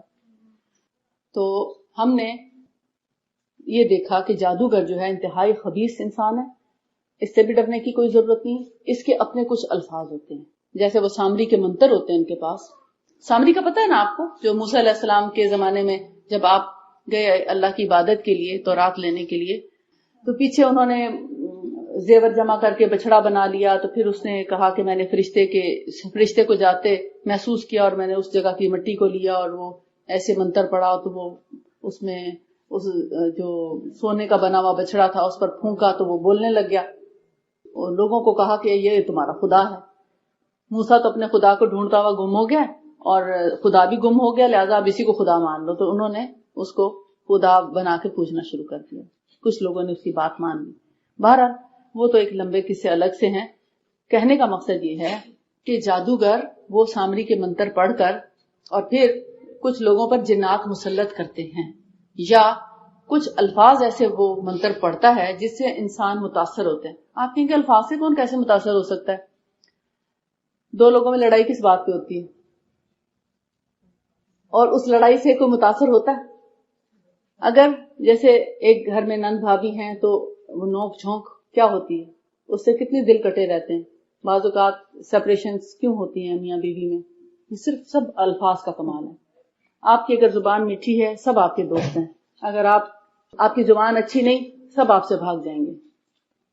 الفاظ کی بہت اہمیت ہے ہمارے ہاں، اور اللہ تعالیٰ نے قرآن پاک ایک کلام جو ہے نا، یہ اللہ تعالیٰ کے الفاظ ہیں، یہ اتنی پاورفل کلام بھیجی ہے کہ اس کے آگے کسی کے کلام کی کوئی وقت ہی نہیں۔ ادھر جادوگر بیٹھا ہے وہ کلام پڑھتا ہے اپنا کسی انسان کے لیے، تو اگر وہ شخص اللہ کی کلام پڑھ لیتا ہے، جیسے موعظتین ہے، اللہ کا ذکر ہے، اور کچھ نہیں تو لا الہ الا اللہ وحدہ لا شریک لہ لہ الملک ولہ الحمد وہو علی کل شیء قدیر، اگر اس کی ایک تصویر روزانہ کوئی کر لے، اس پر کسی قسم کا جادو بھی اثر نہیں کر سکتا۔ یہ ایسے پاورفل کلام ہیں کہ یہ دونوں پھر یہ ادھر سے چلتا اس انسان کی طرف سے، یہ دونوں کلام ٹکرا جاتے ہیں۔ تو آپ کا کیا خیال ہے کہ کون سا کلام پاورفل ہے؟ اللہ کا کلام پاورفل ہے۔ کبھی بھی جادوگر کا کلام جو ہے وہ افیکٹ نہیں کر سکتا۔ پھر اگر افیکٹ ہو گیا ہے تو اس کو آپ رقیہ دم، نبی صلی اللہ علیہ وسلم نے آخری 3 صورتیں بتائی ہیں، پھر آپ نے فرمایا ہجامہ کراؤ، ہجامہ سے یہ اثرات آپ دور کر سکتے ہیں۔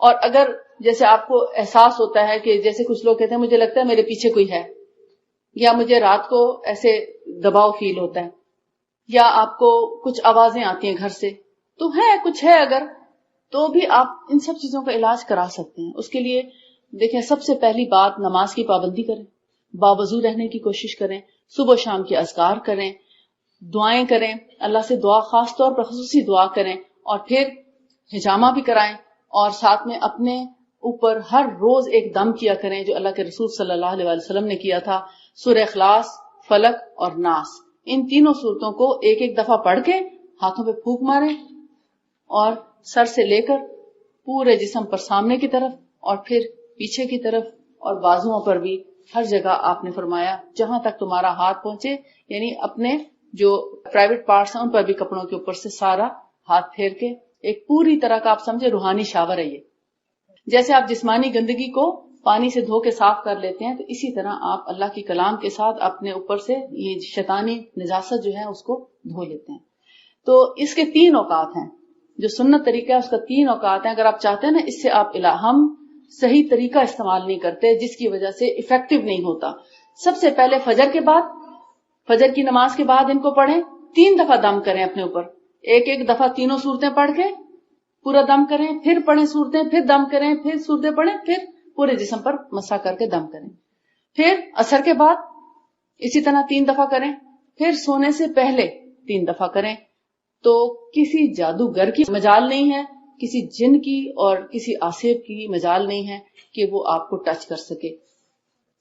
اللہ تعالی ہم سب کو ان شیطان کی شرارتوں سے اور اس کے شر سے محفوظ رکھے، اور اللہ تعالی ہم سب کو توفیق عطا فرمائے کہ ہم نبی صلی اللہ علیہ وسلم کی سنتوں پر خوشی سے اور دل کی گہرائیوں سے اور محبتوں کے ساتھ رسول اللہ صلی اللہ علیہ وسلم کی سنتوں کو فالو کر سکیں، اور اللہ تعالی ہم سب کو، آپ سب کو بیماریوں سے محفوظ رکھے اور ان تمام اثرات سے بھی محفوظ رکھے، آپ سب کو صحت اور تندرستی عطا فرمائے۔ وآخر دعوانا ان الحمدللہ رب العالمین، سبحانک اللہم و بحمدک، اشہد ان لا الہ الا انت، استغفرک و اتوب الیک۔ السلام علیکم ورحمۃ اللہ وبرکاتہ۔